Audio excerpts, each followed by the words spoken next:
Oh, Seven Citizens Black here from Casa Black Gaming, and today I wanted to look over the most current Star Citizen roadmap and discuss some of the more frivolous things being worked on and have a conversation on if these things are truly impactful features that are noteworthy and worth the time and effort to develop over, say, some of the more hotly anticipated items that we're wanting and even needing in order to hit some of the milestones like making it to Pyro. Now before I jump into that, let me first ask that if you've already graced my channel with your viewership, that you consider subscribing, or if you already have, then please like the video if you think I deserve it, and also join in the conversation as I enjoy interacting with you all. And so with all of that out of the way, let's get to the topic at hand.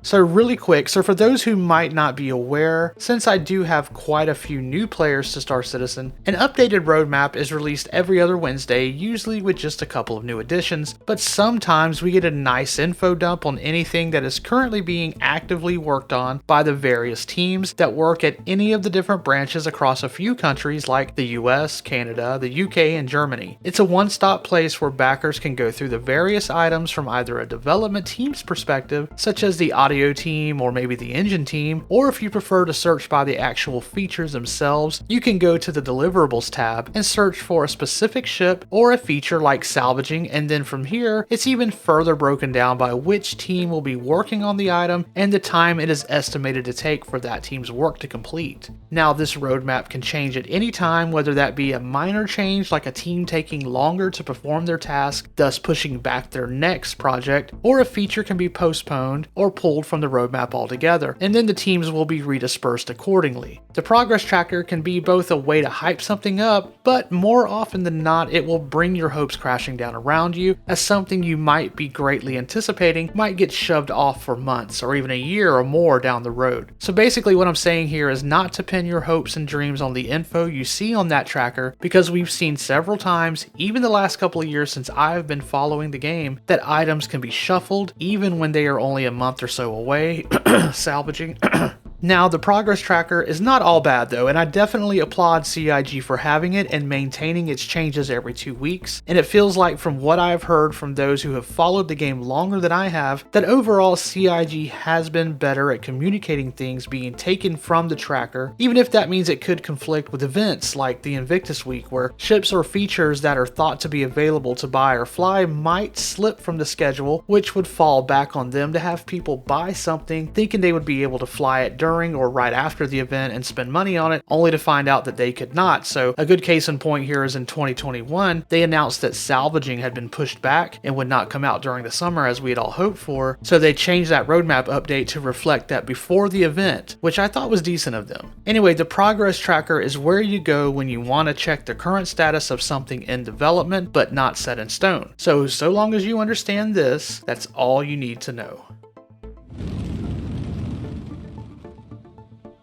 Alright, so while I was making one of my recent videos, I was looking over the roadmap and a couple of deliverables kind of jumped out at me right away as things I was honestly sort of puzzled by that are things to be waiting on development for. Now, I'm not here to bag on the game just to do it, and I completely respect the developers and what they do at CIG, and really am just in awe of the entire process and how we get to see some of these things come to fruition. But at the same time, you hear of things being worked on that make you scratch your head and question if the company sometimes is not great about prioritizing what things are superfluous over those things that feel more urgent. This article from a few months ago kind of highlights one of those moments, and while I disagree with this article just going after this single feature and leaving out every single other feature that was mentioned, which there were some good features not mentioned on that one, I see their point, and while it was a sensational hit piece for the game, CIG kind of makes it easy for haters to hate, with many of the features that appear on their roadmap that on the one hand seem like a complete waste of time and resources when you have so many other pressing items to do, but on the other could be detrimental to something else that hinges on this or will build on that, or something we might not even know it is needed for. So what I wanted to do in this list is to find out some of those. I hate to use the word silly features, but yeah, silly features or maybe seemingly silly, and also take a closer look to see what teams are working on those features and what else they're scheduled to work on, to see if their work is really feeling wasted or if it's just a case of trying to keep some teams busy while they're waiting on other feature teams to finish up something more meaningful, because because remember, CIG has over 800 employees, and so keeping everyone working and busy is not only a scheduling nightmare, but is something we need to consider because not every team member can work on server meshing or fixing ship issues or developing new systems. Oh, and one more thing before we get into breaking down each feature, because most of these items are on the roadmap, there won't be a lot of footage, so expect tons of roadmap screens and maybe just bland B-roll, so sorry in advance for that.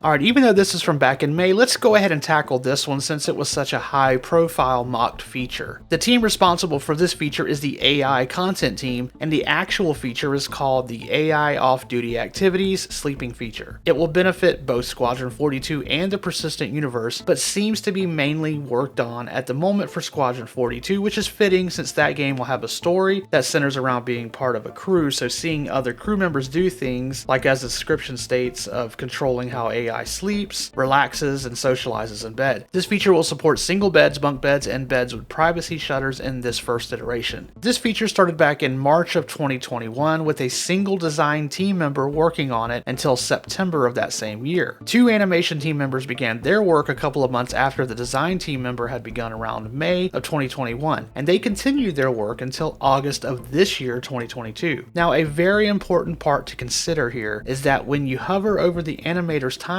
here, you get a note that states the developer's time on this deliverable is striped to denote that they are a part-time resource splitting their time between this task and one or more deliverables. Now there are some variables here such as I'm not sure how many animators work on this AI content team. I'm sure someone at CIG might answer this, or the answer is out there to be found and I just do not know where to look. So if anyone has that information, it would be helpful. But what we can determine and look at by opening up the various other features being worked on during this same time period by this same team is what other features were being animated during this time. So opening up the other roadmap features being worked on during the same time as the bed, sheet deformation, and other sleeping AI behaviors, we can see that the Aceto station, which is part of Squadron 42, got some work by both design and animators during the same time frame, as well as AI for the arcade machine and the commuter AI, and some dancing AI. An illegal goods dealer and AI and animations for a janitor was also touched on briefly. Leisure AI also had some design work done for a few weeks. AI design and a little bit of animation had some work done that spanned a year to accommodate the various changes we got with the medical gameplay and subsequent hospital releases that fleshed out that gameplay more. Kind of going hand in hand with the sleeping and bunk behavior AI was hygiene AI design and animations that were done with more than a year spent on that as well. Bug fixing and tech debt was something this team seemed to work continuously on for more than a year, with the design and animation teams working most of that time, but also had some tech content members lending their expertise for a few months as well, with which, given that span, probably means they did work across various features both unreleased and released, or for in-game events as well. There was also a considerable amount of time spent on overall character work for Squadron 42, which consisted of characters being created for the single player game and the AI, and animations that were also needed. This miscellaneous support entry covers a wide range of things from supporting other teams to small tasks, and this one actually only involved a few months of the team's time around the same time frame as 317 and Invictus, so it was probably centered around those two things. Security behavior, shops and patrons, and vending machine utilization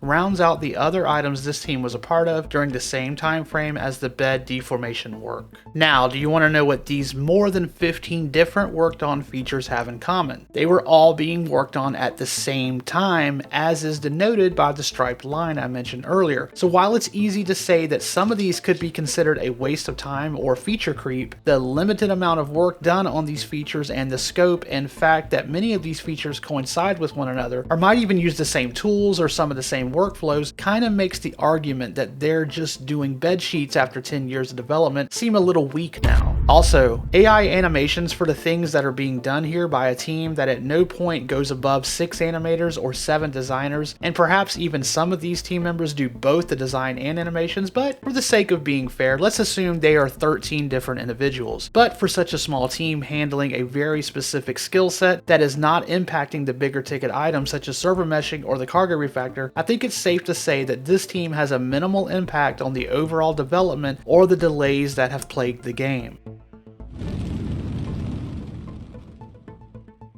Alright, so what about some other being worked on features that might be considered a waste of time or something that would just bloat the game beyond any reasonable time frame expectations? Well, I scrolled through the deliverables list as you see here. I did find a couple of sketchy things such as the arcade machine, AI commuter, janitor, leisure, and dancing, but again, I touched on those in the previous section as it was covered by the AI content team. Civilian NPC movements is one that is not really a waste as it's needed in a game with so many moving NPCs, but still, I took a look at the actual team tracker for it and found that it involved a single engineer who worked on it from July of 2021 to May of 2022, but again, their work was split amongst other projects that were going on at the same time. I also found the mop and bucket feature to be pretty questionable, and when I looked at the timeline, it spanned from August of 2021 all the way through a proposed time of June of 2023. Now, that seemed quite ridiculous and a possible good example of a wasted feature that with that much time on something so minute, it had to be the perfect way to show that CIG is a company that needs to get its priorities straight. So I dug into the actual actor feature team entry that the deliverable pointed me to, and wouldn't you know it, there was one animator who worked on it from August to September of 2021, and then not another entry until a proposed time of 2023 when a single engineer is scheduled to work on it from March to May. So yeah, there was a lot of dead time there where nothing was going on with the feature, so that was definitely deceiving and not really as bad as it looked.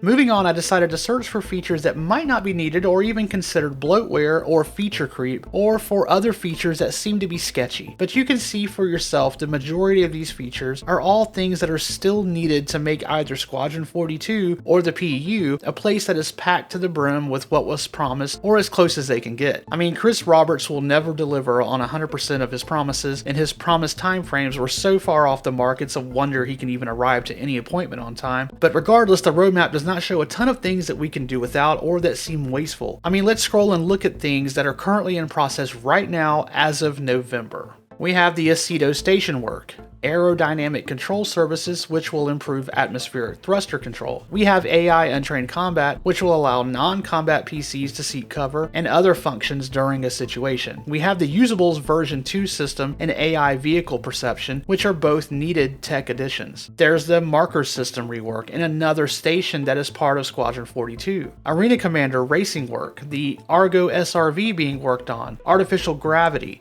more asteroid facilities, which some people might think we have enough of in the Stanton system, and this might be valid, but more variety in the verse is always welcome. The Banner Merchantman continues its trek toward its completion along with bombs and bounty hunting tier 2. Building interiors, where they offer up more gameplay features at some of the buildings in the cities that currently offer up nothing additional, is a very good feature to add. The cargo refactor is still ongoing along with additional cave archetypes. There's a whole bunch of the Squadron 42 chapter work on the roadmap which is needed. The charge drain system is getting worked on. The new ships, the Crusader Spirit line, are being worked on. Cutting tier 2 is another that is something that is greatly needed. More derelict spaceships are being finished up to add to what was already put out in our recent 317.2 patch. More work on dynamic events is coming. The Entity Properties tool is almost completed, which is another tool to aid developers in how long it takes to accomplish easily editing multiple entity properties at the same time. EVA tier 2 is coming along nicely and much needed. Flak ammunition is being worked on, as is freight elevators, Frontier clothing, and FS Tech animation asset integration, which is another developer tool to help streamline their work. The Gen 12 renderer work is coming to a close soon, and it's progressing very nicely. Another tool set for developers called Hex is being worked on, which again is needed. Jump points and better ladder tech is being worked on.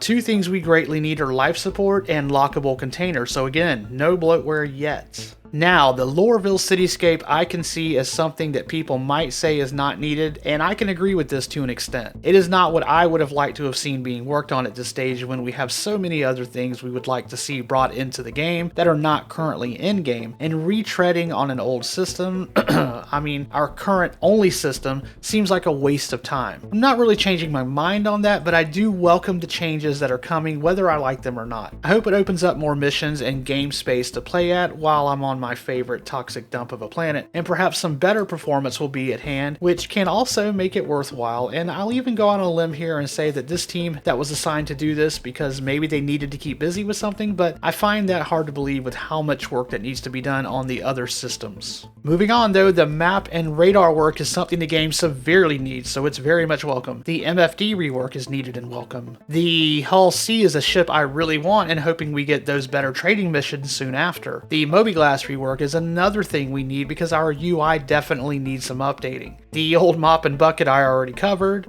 There's the new interdiction scenarios that are wonderful additions and will add more gameplay opportunities, which I'm stoked for. New missions on Orison are welcome and not bloatware at all, as more things to do in the established planets is needed. The new player experience is one that I know is needed, but yet I hope it won't turn into wasted time, since they have already stated how this was something they had done before, and with so many changes to the game it caused them to have to remove their old new player tutorials. So is this something that could happen again? Ocean shader improvements are something needed as the game progresses, and as it can also gain more visuals due to the Gen 12 and Vulcan work being done, so better visuals are always welcome. The Origin hoverbike, the X1, is of course welcome. The Outpost homestead work is definitely something that needs to progress and seems to be one of those features that is just moseying on along, but I welcome it coming to the game one day. Persistent hangars and persistent streaming are both things that many players are looking forward to, myself included, so not a waste. Physical damage and breakability is another thing that players are waiting for, and what will create so many new scenarios for salvaging and combat and just being out in the verse. Rope simulation is one of those things that kind of is borderline to me, but it is only utilizing a single engineer over a span of like 11 months, and since it will be used for pulleys as well, it might be something greatly needed involving other gameplay features, so I guess it's okay. The player interaction experience covering hints and interactions and visor HUD elements are some of those things that seems to be greatly needed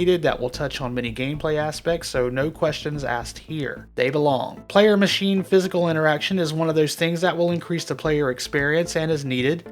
Prone tier 1 is a basic gameplay element for most games, so no doubt it's needed here. The various pyro work being done is obviously needed, so no questions asked here. The quantum travel experience is not bad now, but if they can make it even better, I'm all for that, especially if it keeps players from warping into planets and thus sudden death. The Racer system proved to look cool on the most recent episode of Inside Star Citizen, and it is definitely needed to be able to seamlessly be able to place those outposts we are looking forward to. Resource management is a no-brainer here. Needed and can't wait. The RSI Lynx is a roving vehicle many are looking forward to, and thus not bloatware. Vehicle munching and salvaging is a must-have and next step toward better salvaging. More explorable points of interest satellites are welcome and needed. Adding more security features on doors and levels to advance missions and various quests is something basic and also needed. The ship CPU features coming give us blades to expand use and is something that is anticipated and I cannot wait for. Space mines aren't in the game yet. This travesty must be corrected and not fast enough. Stanton fashion clothing to me is not needed right now until we can get those outfit hangers allowing us to hang our builds in a closet to quickly change. Oh, what's that you say? Those are coming into the game too? Okay, then fashion outfits are okay then and probably not labor intensive.